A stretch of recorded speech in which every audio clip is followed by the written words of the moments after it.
한번 되셨습니까?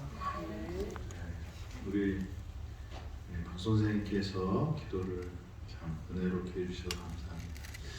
기도하실 때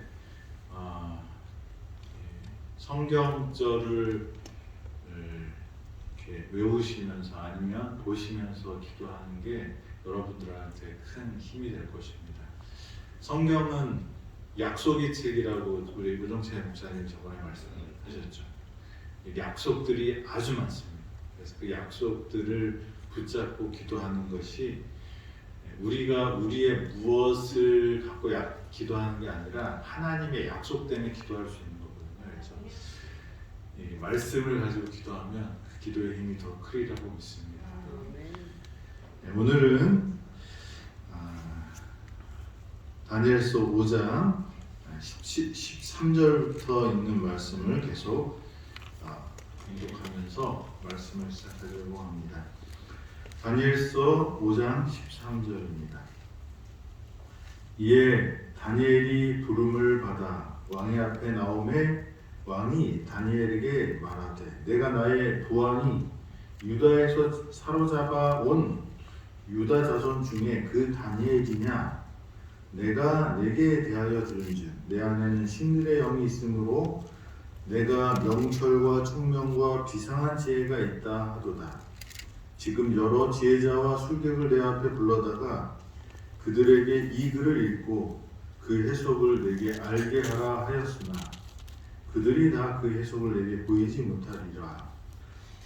내가 내게 대하여 들은즉 너는 해석을 잘하고 의문을 푼다 하도다. 그런즉 이제 내가 이 글을 읽고 그 해석을 내게 알려주면 내게 자주색 옷을 입히고 금사슬로 내 목을 걸어 주어 너를 나라의 셋째 통치자로 삼으리라 하니. 우리 이 벨사살 왕의 이제 모습이 나옵니다. 다니엘이 누군지 알았고 또 다니엘 이야기를 분명히 들었을 것입니다. 그렇지만 이 벨사살 왕은 그 느부갓네살에게 배웠던 교훈 또 그 태후에게 받았던 그 말들 이런 말들보다도 이 왕으로서의 권위를 중요하게 생각했고 그리고 자기가 시여자 그러니까 자기가 무엇인가 줄 수 있는 사람이라는 생각을 갖고 있었던 것 같아요. 그래서 맨 마지막에 내가 삼으리라 이렇게 얘기합니다. 하지만 그날 밤 어떻게 돼요? 벨사살 왕은 죽습니다. 하나님의 사람들과 우리가 이제 이 벨사살 왕은 하나님의 것을 알려고 어떤 거래를 하는 모습을 보입니다. 다니엘의 세 친구들은 거래하는 관계가 아니었어요. 그리 아니하실지라도 자기가 얻고 싶은 것이 있지만 그것을 주지 않아도 하나님에 대한 신뢰를 버리지 않았지만 이 세상 사람들로 대표되는 이 벨사살 왕은 하나님께 뭘 얻으려면 뭘 해야 된다고 생각했어요? 무엇인가 주어야지 한다고 생각을 했습니다. 우리가 이 생각이 우리 인간 사회의 어떤 법칙이에요. 그래서 받으면 줘야 된다는 생각이 있어요. 근데 하나님과의 관계에서는 그렇게 하면 누가 손해일까요? 우리가 손해예요.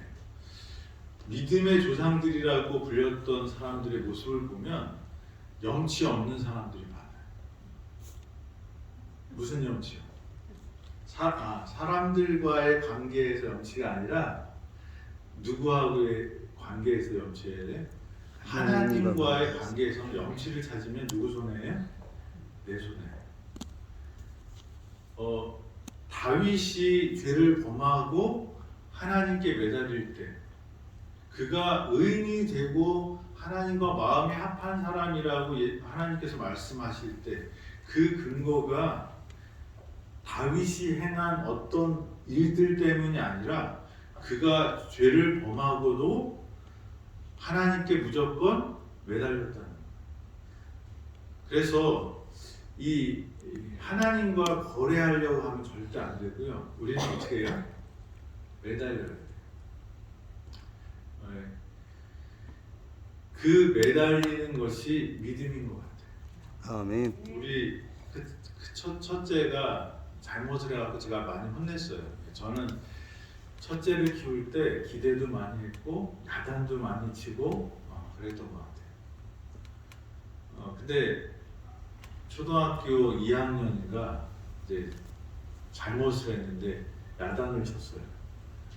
근데 그날 또 그러는 거예요. 또 야단을 쳤어요. 이번엔 집까지 나가서 밖에 가서 잡아와갖고 또 야단을 쳤는데 화가 너무 많이 나갖고 너 그럴 거면 네 마음대로 하고 살고 싶으면 나가 그랬어요. 거지는 하고 싶은 대로 다 해. 아빠들은 아빠의 말을 들어야 되고 그러니까 너 아빠 아들 하려면 말을 듣고 안 그러면 나가 그랬더니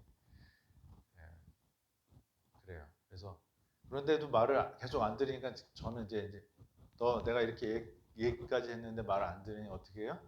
이제 나는 너 아들로 못 키울 것 같아. 너 나가. 그랬어요. 우리 아들이 뭐라 그랬는지 알아요? 나갔으면, 그러니까 얘가 나갔으면 진짜 그냥 좀 놔뒀을 것 같아요. 너무 화가 나서. 근데 우리 아들이 하는 얘기가 막 울면서 내가 아빠 아들인데 어딜 나가?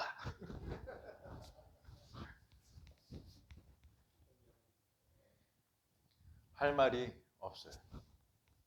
하나님은 더 그런 마음이 강하실 거예요. 그죠? 우리가 자꾸 하나님과 거래하려고 하면요. 누구 손해예요? 우리 손해예요. 하나님은 다 주고 싶어 해요. 그런데 우리가 하나님, 내가 조금 더 이렇게 돼야지 하나님 볼 낯이 있습니다. 그리고 하나님께 가면 그 기회가 없을 수도 있어요. 제일 제가 안타까운 건 그거예요. 참 사람 좋고 그런데 이분들이 하나님께 가려면 뭔가 내가 해야 된다고 생각하는 거예요. 그래서 술은 끊고 가야죠. 담배는 끊고 가야죠. 내가 이거는 해결하고 가야죠. 그러는데 하나님께서는 어떻게 해요? 있는 그대로 오라고 말씀하시는 거예요. 그 힘도 누가 주시겠다는 거예요? 하나님이 주시겠다는 거예요. 우리가 해결하지 못하는 것이 못하기 때문에 우리가 어디로 앞으로 가야 되는 거예요? 십자가 아래로 가는 거예요. 이거를 이용하면 안 되겠지만 그리고 하나님 앞에 간 사람들은 예수님 말씀대로 순종해야 되겠지만 우리는 이 벨사살 왕처럼 내가 뭔가 할 수 있다고 생각하고 뭔가 줄 수 있다고 누구를 위해서? 하나님을 위해서. 하나님은 그런 것을 다 필요하지 않으시고 뭘 받기를 원하요? 우리의 마음과 순종을 받기를 원하신다는 것입니다. 염치 없는 사람 되기 바랍니다. 누구한테? 하나님한테. 사람들한테는 염치를 새려야 되겠지만 하나님께는 염치 없는 그런 믿음의 사람이 되기를 간절히 바랍니다. 다니엘 15장 17절 다니엘이 왕에게 대답하여 이르되 왕의 예물은 왕이 친히 가지시며 왕의 상급은 다른 사람에게 주소서.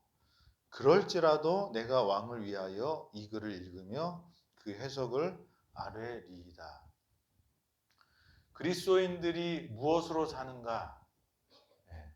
어제도 잠깐 얘기했지만 그리스도인들이 사는 그 일에서 받는 돈은 하나님께서 주시는 거라고 생각을 하고 그거는 내가 내 일값으로 받는다고 생각하면 이 다니엘처럼 말을 못해요.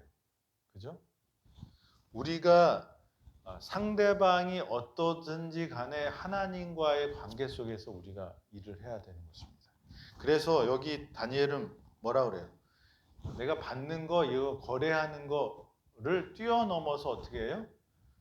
내가 당신에게 하나님의 뜻을 전하겠습니다. 이렇게 말을 합니다. 우리가 이런 자세가 필요한 것 같아요. 이렇게 하면 내가 이렇게 해주고, 이렇게 하면 이렇게 해주고, 이게 사람의 본성인데, 하나님의 사람들은 그런 사람과 사람의 관계 사이에 누가 계셔요? 하나님이 계셔요. 그래서 손해가 될지라도 그게 뭐 어떤 대가가 없을지라도 하나님께서 원하시면 그 일을 하는 것입니다. 그래서 이 요셉이 나중에 형들이 왔을 때 이제 형들이 요셉을 엄청 두려워하잖아요. 지은 죄가 많으니까. 그래서 처음에 오라고 그랬을 때도 떨면서 할 때도 그렇게 했지만 또 누가 죽었을 때요? 아버지가 죽었을 때 이제 진짜 떤 거예요. 이 효자 요셉이 이제 아버지까지 죽었으니까 우리를 지켜줄 뭐가 없어요? 예, 사람이 없어요.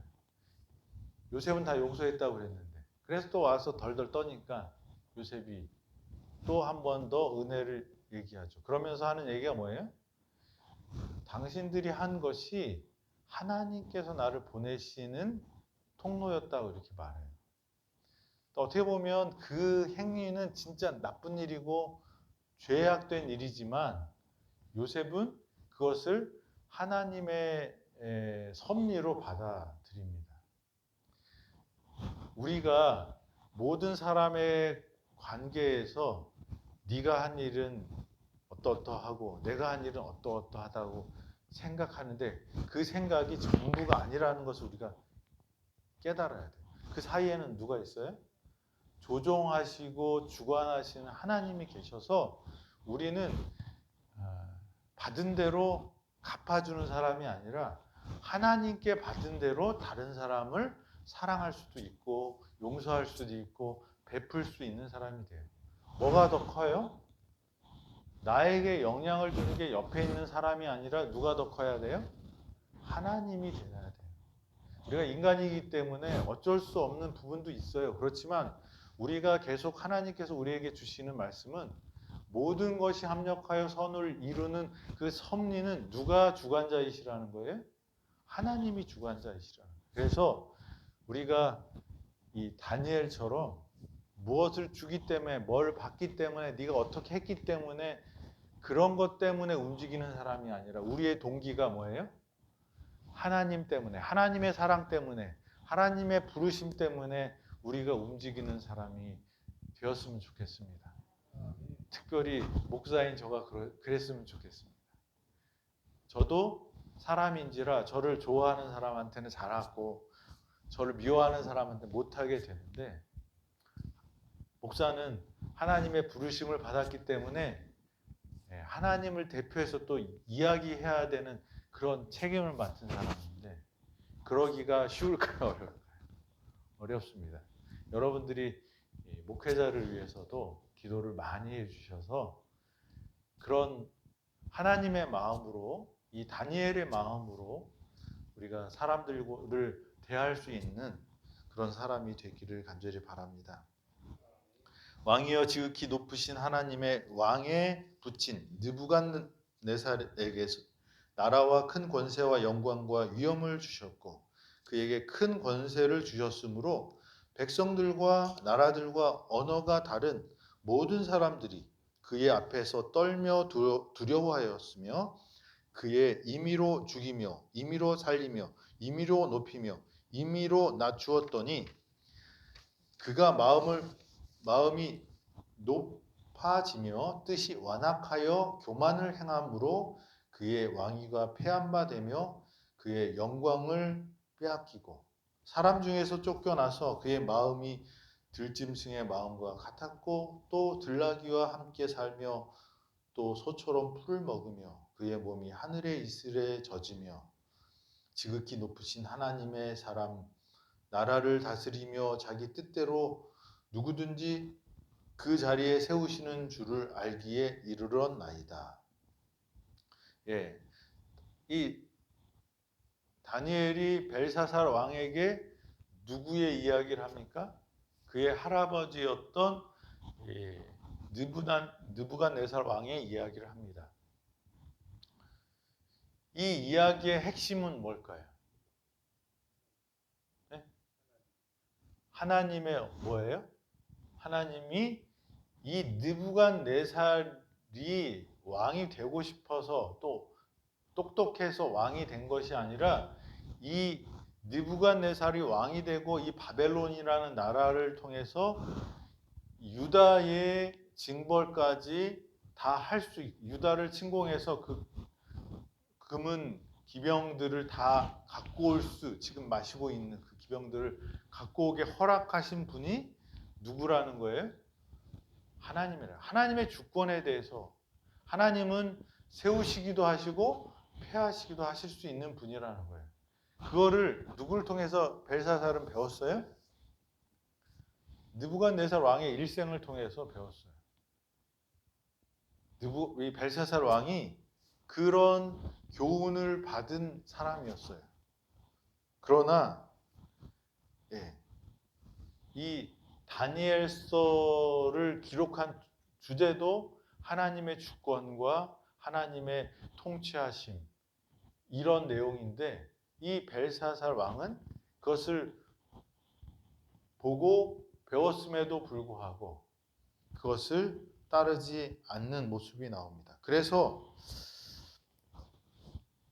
22절에 이렇게 또 말을 합니다. 벨사살이여 왕의 그 아들이 되어서 이것을 다 알고도 아직 마음을 낮추지 아니하고 아들이라는 말에는 할아버지한테도 그러니까 할아버지의 손자한테도 아들이라는 단어를 고대에는 썼다고 합니다. 그래서 여기에 나와 있는 아들은 그 손자라는 말도 되는 것입니다. 도리어 자신을 하늘의 주제보다 높이며 그의 성전 그릇을 왕 앞으로 가져다가 왕과 귀족들과 왕후들과 후궁들이 다 그것으로 술을 마시고 왕이 또 보지도 듣지도 알지도 못하는 금은 구리 새와 나무 돌로 만든 신상들을 찬양하고 도리어 왕의 호흡을 주장하시고 왕의 모든 길을 작정하시는 하나님께는 영광을 돌리지 아니한지라. 그러므로 그의 앞에서 이 손가락이 나와 이 글을 기록하였나이다. 기록된 글자는 이것이니 곧 메네 데겔 우바르시니라.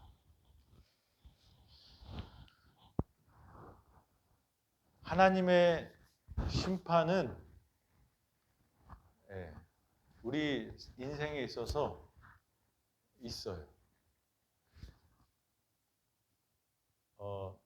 소돔과 고모라도 뭐가 찼어요? 죄악이 찼어요. 노아 홍수 때도 죄가 관영했고 죄악이 찼습니다. 그래서 그 선을 넘으면 하나님의 심판이 있어요. 근데 일반적으로 하나님은 우리에게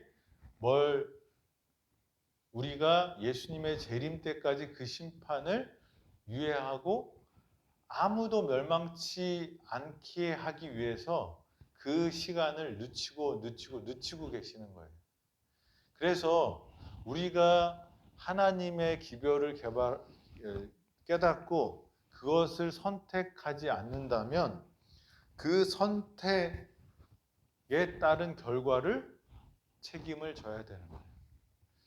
일반적인 사람들은 그것이 자기가 죽을 때까지는 모르지만 특별히 성경에 나온 사람들은 그 선택의 결과, 그 책임을 하나님께서 보여주셨어요. 왜냐하면 우리에게 교훈이 되게 하시려고.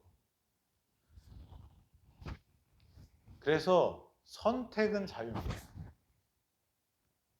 하나님의 복음을 알고 하나님의 뜻을 알고 하나님의 사랑이 왔는데 그것을 받아들이느냐 안 받아들이느냐는 누가 할 수 있는 거예요? 누구의 권리예요? 내 권리예요. 하나님께서 그 권리를 우리에게 주셨어요. 하나님도 함부로 하지 않는 권리. 그게 뭐예요? 강권은 하시지만 그 결정은 누가 하는 거예요?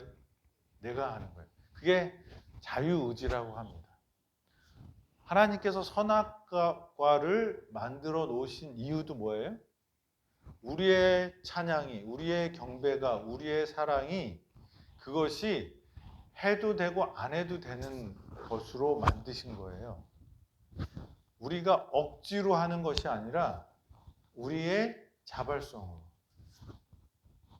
그렇기 때문에 하나님은 우리에게 선택의 힘을 주셨고 그것을 잘 하도록 하신 것입니다.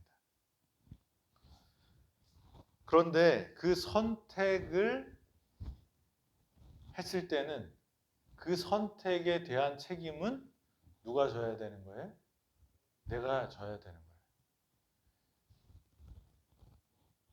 거예요. 이 벨사살 왕에게 메네메네 데겔 우바르신이라고 이야기를 그 글로 쓰신 이유는 이 뜻이 뭐예요? 달아보니 부족하다. 그래서 그날 밤에 심판이 임한 겁니다. 메데 페르시아 군대가 심판자가 된 것이죠.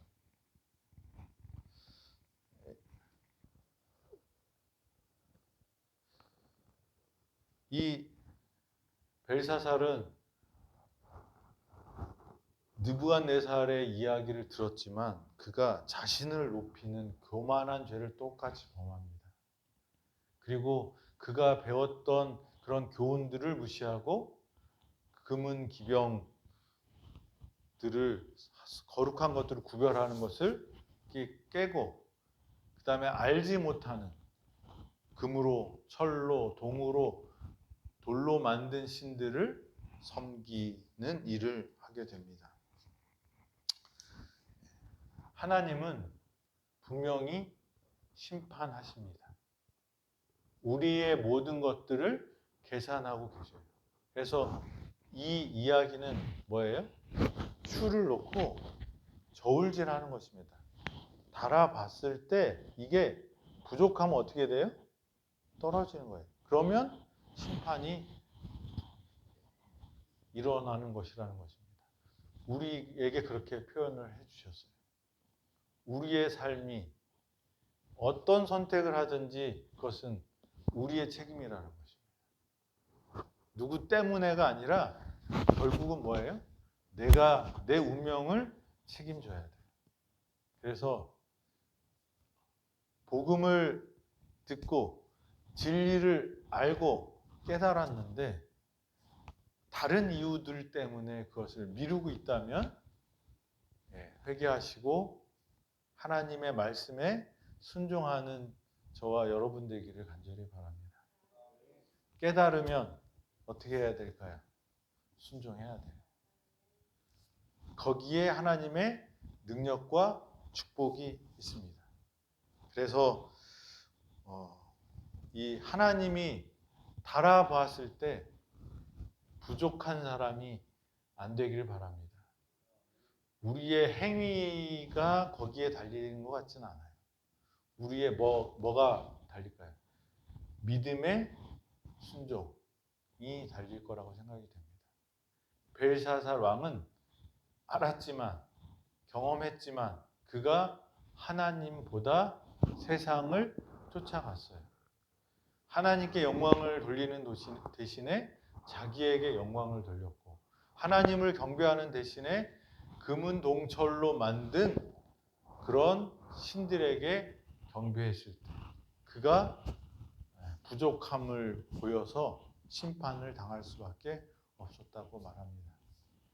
오늘 이 아침 하나님께 우리 자신을 드림으로 하나님께 영광을 돌림으로 하나님을 선택함으로 하나님의 축복과 능력을 경험하는 귀한 아침 되기를 간절히 바랍니다.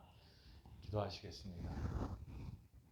하나님 아버지, 오늘도 저희에게 생명을 주시고 아름다운 새소리를 들으며 아침을 시작할 수 있게 해주셔서 감사합니다.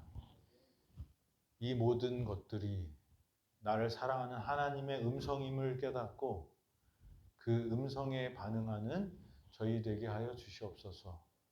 우리에게 찾아오신 예수 그리스도를 우리 거절하지 않도록 올바른 선택을 할 수 있도록 저희에게 지혜를 주시고 깨달았을 때 순종하는 믿음을 주셔서 아버지 오늘도 승리하는 하루, 감사하는 하루, 행복한 하루, 하나님의 능력을 경험하는 하루가 되도록 인도하여 주시옵소서.